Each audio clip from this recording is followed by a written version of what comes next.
Me and Dan had a big argument where it was on set.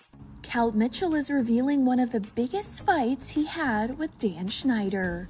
During the June 11th episode of the Baby, This is Keke Palmer podcast, the All That alum gets candid about the difficulties he faced while filming the Nickelodeon classic, especially when it came to the issues he had with Dan.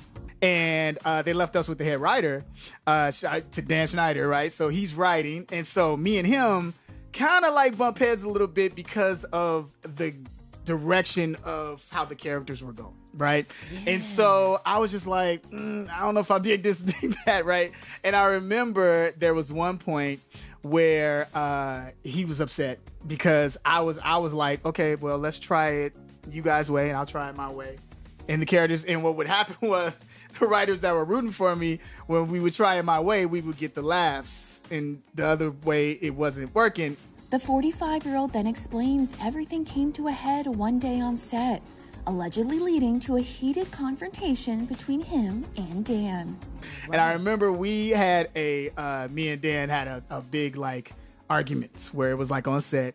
He was like, let's go over here to this room right here in this closet. He closed the door and he just took off, just yelling all this, How old was you at the time? Wild stuff. At this point, I'm 18, 19. However, Kel says he decided to be the bigger person and walked off set.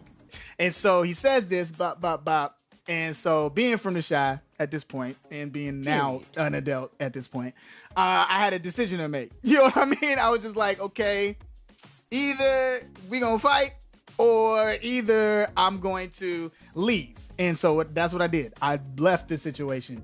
The Good Burger star's statements come just 3 months after Dan faced accusations of toxic behaviors made against him in the investigation Discovery docuseries Quiet on Set, The Dark Side of Kids TV.